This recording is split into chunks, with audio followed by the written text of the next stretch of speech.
আসসালামু আলাইকুম রহমতুল্লাহ। প্রিয় ভাইরা সবাই কেমন আছেন? আলহামদুলিল্লাহ আমিও ভালো আছি। আমি বাড়িতে আসছি, তো বাড়িতে আসলে ডাব না খেলে আসলে বাড়িতে আসার মজাই থাকে না। তো সেই সুবাদে যদিও শীতকাল, তারপরেও বাড়িতে আসার আগেই আমার পরিবার নারকেল গাছ থেকে এক পেড় ডাব পেড়ে রেখেছে।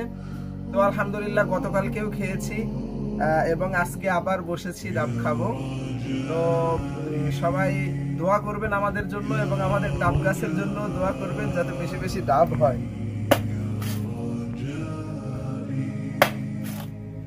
তো আমি ডাবটি কাটতেছি। দেখেন আমাদের নারকেল গাছগুলোতে মাশাআল্লাহ অনেক বড় বড় ডাব হয়। এর একটি ডাব আমাদের গ্রাম থেকে এসে গাছ থেকে 50 টাকা 60 টাকা করে কিনে নিয়ে যায় পাইকারেরা এসে। ওরা আবার শহরে নিয়ে 100 টাকা 120 টাকা এরকম 30 টাকা করে বিক্রি করে। তো আমরাও শহরে থাকি, আমরাও কিন্তু এরকম দাম দিয়েই ডাব খাই, কিন্তু গ্রামে আসলে আর কিনে খেতে হয় না।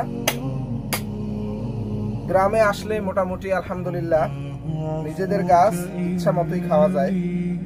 আলহামদুলিল্লাহ আমার কাটা হয়ে গেল, এবার আমি খাচ্ছি ইনশাআল্লাহ। বিসমিল্লাহ। আলহামদুলিল্লাহ নিজেদের গাছের ডাব আসলে আমি ভাষায় প্রকাশ করতে পারবো না, এত চমৎকার, এত মিষ্টি। মাশাআল্লাহ আলহামদুলিল্লাহ, আল্লাহর কাছে শুকরিয়া যে আল্লাহ কিভাবে এই ডাবের ভিতরে পানি ঢুকাই দিলেন। এটা অকল্পনীয়, এটা আল্লাহর দ্বারাই সম্ভব। তো আমাদের জন্য দোয়া করবেন। সবাই ভালো থাকেন। আসসালামু আলাইকুম ওয়া রাহমাতুল্লাহ।